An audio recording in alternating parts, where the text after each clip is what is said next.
Dihadapi ancaman pemanasan global atau global warming, tiap negara kini berlomba-lomba ya untuk mengurangi kadar emisi karbon.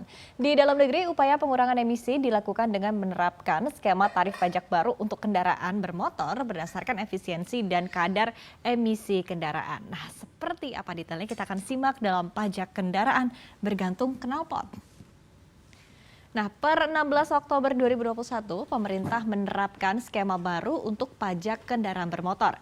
Perhitungan pajak penjualan atas barang mewah atau PPNBM mobil baru ini bukan lagi berdasarkan jenis atau bentuk kendaraan, namun berdasarkan emisi sebagai gas buang. Regulasi ini tertuang dalam Peraturan Pemerintah atau PP nomor 74 tahun 2021 tentang perubahan PP nomor 73 tahun 2019 dengan tujuannya adalah untuk mengurangi emisi karbon. Nah, dengan skema ini ada jenis kendaraan tertentu yang akan mengalami kenaikan harga, tapi juga nanti akan ada beberapa kendaraan yang akan turun harga. Perbedaan ini dihitung berdasarkan berapa boros konsumsi BBM atau berapa banyaknya emisi yang dikeluarkan. Adapun perhitungannya kita lihat di sini ketentuannya adalah untuk kendaraan bermotor angkutan 10 orang dengan kapasitas isi silindernya adalah 3.000 cc, maka tarif yang dikenakan beragam bisa dari 15, 20, 25 hingga 40%. Kemudian kita bisa lihat di sini juga untuk kendaraan bermotor angkutan 10 orang dengan lebih dari 3.000 hingga 4.000 cc, maka tarif pajak PPNBM-nya bisa 40, 50 atau 60 bahkan 70%. Kemudian untuk kendaraan listrik atau electric vehicle ini bisa dikenakan tarif PPNBM sebesar 15%. Kemudian untuk ketentuan angkutan 10 hingga 15 orang juga bisa kita lihat di sini.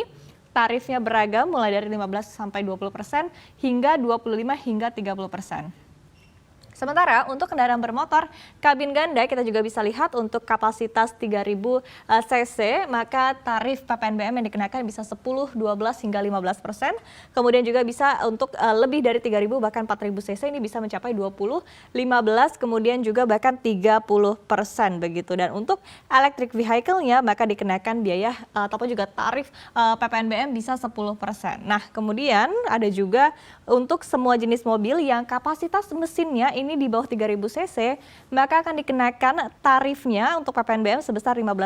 Namun apabila nanti kemudian dites begitu, tingkat efisiensinya ini di atas 15,5 km per liter untuk BBM-nya ataupun juga emisi CO2-nya di atas 150 gram per kilometer, maka tarifnya nanti akan semakin mahal. Jadi intinya adalah masih akan dilihat seperti apa berdasarkan jenis-jenis dari kendaraannya. Dan kemudian untuk Anda yang ingin mengetahui aturannya masih bisa lebih detail lagi, bisa langsung lihat di lampiran PMK ataupun juga Peraturan Menteri Keuangan ini nomor 141 tahun 2021.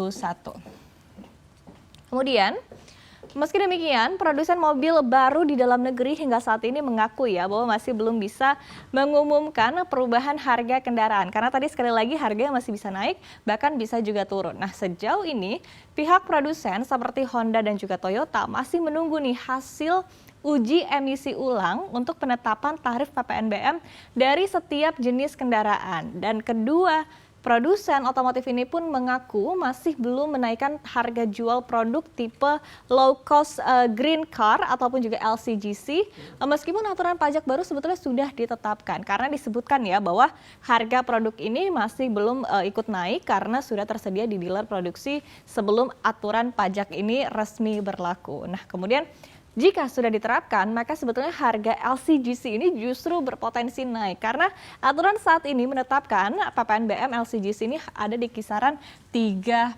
Kemudian disebutkan bahwa potensinya ini bahkan bisa naik hingga 15%. Nah, kemudian di satu sisi, Ketua 1 Gabungan Industri Kendaraan Bermotor Indonesia atau Gaikindo yaitu Jongki D. Sugiarto menyebutkan ya ada sedikit overlapping aturan terkait penerapan tarif PPNBM untuk sejumlah kendaraan. Karena kita ketahui ya bahwa berdasarkan Peraturan Menteri Keuangan atau PMK nomor 120 ini ada 29 kendaraan yang masuk ke dalam katalog kendaraan diskon PPNBM hingga akhir tahun. Ini dikarenakan memang tujuannya adalah untuk mendongkrak perekonomian di masa pandemi COVID-19.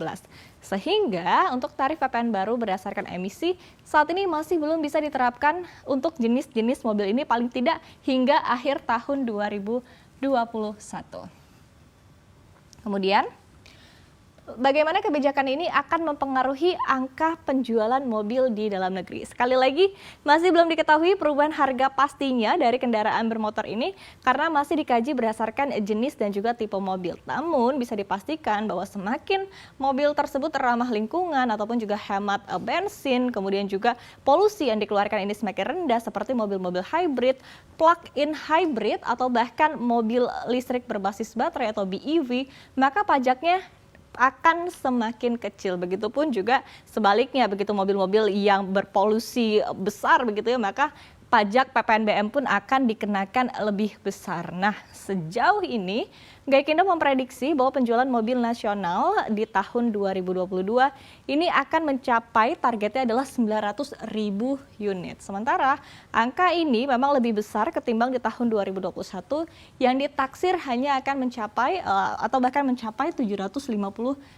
unit hingga akhir tahun. Adapun memang secara nasional untuk periode Januari hingga September, realisasi angka penjualan retail ini telah mencapai 600.344 unit, sementara untuk wholesale-nya adalah di 6.270.000 unitnya dari Januari hingga September 2021. Dan capaian ini memang kalau kita bandingkan dengan tahun 2020 ini naik secara signifikan. Dan memang secara bulanan pada September 2021 angka penjualan mobil retail ini mencapai 72.648 unit atau turun 4,2% jika dibandingkan dengan Agustus 2021. Dan kontributor terbesarnya untuk bulan September ini adalah Toyota, Daihatsu, dan juga Mitsubishi. Dan pasti kita akan lihat ya seperti apa nanti penerapan dari PPNBM ini, apakah mobil favorit Anda justru nanti akan naik harga atau justru akan turun harga begitu. Dan kita akan lihat perkembangan dari penerapan tarif PPNBM baru ini.